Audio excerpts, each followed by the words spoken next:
नजर डालिए, सब कुछ साफ हो जाएगा।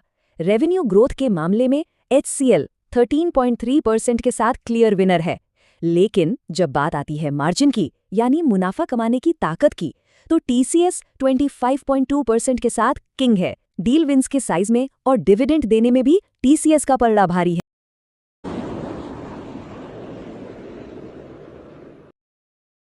नमस्कार और स्वागत है आपका। आज हम बात करने वाले हैं IT के दो सबसे बड़े दिग्गजों HCL और TCS के बारे में। देखिए, Q3 के जो नतीजे आए हैं उनकी हेडलाइंस देखकर लग रहा है कि मुनाफे में भारी गिरावट आई है, लेकिन असली कहानी कुछ और ही है। तो चलिए बिना किसी देरी के सीधे मुद्दे पर आते हैं।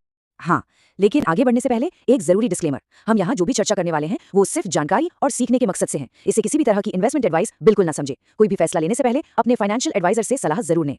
तो सबसे बड़ा सवाल यही उठता है कि भाई ये हुआ क्या? सब कुछ तो ठीक ठाक चल रहा था, फिर अचानक से IT सेक्टर के प्रॉफिट में इतनी बड़ी गिरावट क्यों आ गई? क्या ये किसी बड़ी मंदी का इशारा है या फिर पर्दे के पीछे कुछ और ही खेल चल रहा है? चलिए आज इसी रहस्य से पर्दा उठाते हैं। अब जरा इन आंकड़ों पर नजर डालिए। पहली नजर में तो ये काफी चौंकाने वाले लगते हैं, है ना? HCL टेक का नेट प्रॉफिट साल दर साल 11.2% नीचे और TCS का तो और भी ज्यादा, पूरे 14%। इन्हीं हेडलाइंस ने पूरे बाजार में एक तरह की खलबली मचा दी है। लेकिन जैसा हम हमेशा कहते हैं, असली कहानी कभी भी सिर्फ एक हेडलाइन में नहीं छिपी होती। तो चलिए थोड़ा जासूसी करते हैं और इस केस को सुलझाते हैं। प्रॉफिट में इस गिरावट के पीछे बिजनेस की कोई खराबी नहीं है, बल्कि एक वन टाइम यानी सिर्फ एक बार का खर्च है। और यही वो चाबी है जो इन नतीजों को समझने में हमारी मदद करेगी। तो ये है असली वजह, न्यू लेबर कोड प्रोविजन। ये सरकार का एक नया नियम है जिसकी वजह से कंपनियों को इस बार कुछ पैसा अलग से रखना पड़ा। ये कोई रोजमर्रा का बिजनेस का खर्च नहीं है, बल्कि एक रेगुलेटरी एडजस्टमेंट है जो सिर्फ एक बार हुआ है। और इसका असर कितना बड़ा था, जरा स्क्रीन पर देखिए। HCL टेक पर इसका असर पड़ा लगभग 956 करोड़ रुपए का, जबकि TCS पर यह आंकड़ा था 2128 करोड़ रुपए।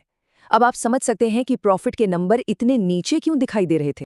ठीक है, तो अब जब मुनाफे में गिरावट का ये रहस्य सुलझ गया है, तो चलिए HCL टेक के असली यानी कि ऑपरेशनल परफॉर्मेंस पर फोकस करते हैं। और मैं आपको बता दूं, यहाँ कहानी पूरी तरह से पलट जाती है। ये है HCL का असली रिपोर्ट कार्ड। प्रॉफिट वाले नंबर को एक तरफ रखिए और बाकी चीजों पर ध्यान दीजिए। रेवेन्यू मतलब कंपनी की कमाई पिछले साल के मुकाबले 13.3% बढ़ी है। और सबसे जबरदस्त बात है डील विंस, जिसमें 43.5% का शानदार उछाल आया है। ये $3 बिलियन के पार पहुंच गई हैं। जी हाँ, $3 बिलियन से भी ज्यादा। इस तिमाही की असली कहानी सच पूछिए तो यही नंबर है। ये HCL टेक के लिए अब तक की सबसे बड़ी डील बुकिंग्स में से एक है। पर इसका मतलब क्या है, चलिए अगली स्लाइड में समझते हैं। तो ये डील विंस इतनी जरूरी क्यों होती हैं? देखिए, IT बिजनेस में आज जो डील्स जीती जाती हैं वही कल की कमाई बनती है। इसका मतलब है कि कंपनी को भविष्य के लिए बड़े बड़े कॉन्ट्रैक्ट्स मिल रहे हैं। इससे आने वाले साल के लिए रेवेन्यू की एक तरह से गारंटी मिल जाती है। और ये साफ साफ इशारा है कि HCL अपने कॉम्पिटिटर्स से मार्केट शेयर छीन रही है। और बात सिर्फ डील्स तक ही नहीं रुकती। HCL ने इस मुश्किल माहौल में भी तिमाही दर तिमाही 4.2% की ग्रोथ दिखाई है। उनकी AI सर्विसेज भी करीब 20% बढ़ी हैं, जो बताता है कि वो AI के ट्रेंड का पूरा फायदा उठा रहे हैं। और हाँ, उन्होंने $15 बिलियन के सालाना रेवेन्यू का आंकड़ा भी पार कर लिया है। तो अब जब हमने HCL की कहानी को अच्छे से समझ लिया है, तो चलिए मैदान में दूसरे खिलाड़ी को भी ले आते हैं। अब वक्त है IT के दो सबसे बड़े टाइटन्स HCL और TCS के बीच एक सीधी टक्कर देखने का। देखते हैं कि इस तिमाही का असली बाजीगर कौन है। इस स्कोर कार्ड पर एक नजर डालिए, सब कुछ साफ हो जाएगा।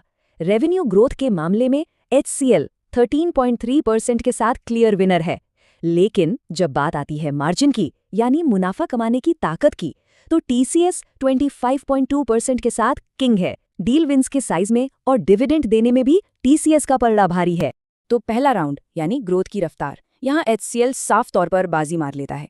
देखिए, TCS एक बहुत बड़ी कंपनी है, इसलिए उसके लिए बहुत तेजी से बढ़ना थोड़ा मुश्किल हो जाता है। वहीं HCL अपने एग्रेसिव अप्रोच से बाजार में तेजी से अपनी जगह बना रहा है। अब आते हैं AI की रेस पर। यहाँ मुकाबला बड़ा दिलचस्प है।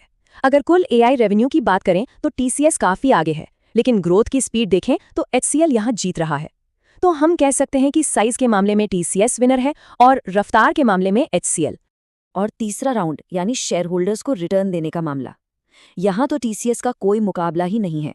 उन्होंने इस बार 57 रुपए प्रति शेयर का एक बहुत बड़ा स्पेशल डिविडेंड दिया है, जो एचसीएल के 12 रुपए के डिविडेंड से कहीं ज्यादा है। इन्वेस्टर्स के लिए तो ये एक बहुत बड़ा तोहफा है। तो इस पूरे विश्लेषण के बाद आखिरी फैसला क्या निकलता है? क्या रेस के सबसे तेज घोड़े पर दाव लगाना चाहिए या फिर उस कंपनी के साथ जाना चाहिए जो एक कैश बनाने वाली मशीन की तरह है? चलिए देखते हैं कि एक्सपर्ट्स का क्या मानना है। तो देखिए, फैसला काफी साफ है। अगर कोई इन्वेस्टर तेज ग्रोथ की तलाश में है तो उसके लिए एचसीएल एक बेहतर ऑप्शन हो सकता है, क्योंकि ये लगातार मार्केट शेयर जीत रहा है। लेकिन अगर किसी को अपने पोर्टफोलियो में स्टेबिलिटी, सेफ्टी और रेगुलर इनकम चाहिए तो टीसीएस अपनी जबरदस्त मार्जिन और डिविडेंड के साथ एक शानदार चॉइस। और ये एक लाइन एचसीएल की पूरी कहानी बयां कर देती है। सोर्स एनालिसिस के मुताबिक बड़ी कंपनियों में एचसीएल इस समय रेस का सबसे तेज घोड़ा है। ये एक ऐसी बात है जिसे इन्वेस्टर्स को जरूर ध्यान में रखना चाहिए। तो ये था एचसीएल और टीसीएस के नतीजों का हमारा पूरा विश्लेषण। लेकिन कहानी यहाँ खत्म नहीं होती है। चलिए देखते हैं कि आगे क्या होने वाला है और आप इस चर्चा का हिस्सा कैसे बन सकते हैं। आईटी सेक्टर पर अपनी नजर बनाए रखिएगा, क्योंकि इसी हफ्ते बुधवार 14 जनवरी को इन्फोसिस के नतीजे भी आने वाले हैं। ये देखना बड़ा दिलचस्प होगा कि उनका परफॉर्मेंस कैसा रहता है और क्या उनके नतीजों पर भी लेबर कोड का कोई असर दिखता है या नहीं। और अगर आप स्टॉक मार्केट पर ऐसी ही और भी जानकारी और चर्चा में शामिल होना चाहते हैं तो हमारी free WhatsApp community wish 100 crore को जरूर ज्वाइन करें। इसका लिंक आपको नीचे डिस्क्रिप्शन बॉक्स में मिल जाएगा। हमसे जुड़े रहने के लिए सिर्फ 3 आसान स्टेप्स हैं। इस चैनल को लाइक और सब्सक्राइब करें। अगर आपके मन में किसी भी स्टॉक को लेकर कोई सवाल है तो नीचे कमेंट्स में जरूर पूछें। हम जल्द से जल्द जवाब देने की कोशिश करेंगे। और हाँ, हमारी व्हाट्सएप कम्युनिटी ज्वाइन करना ना भूलें। देखने के लिए बहुत बहुत शुक्रिया और हमेशा याद रखिएगा हमारा टैगलाइन, अनुशासन के साथ ट्रेड करें।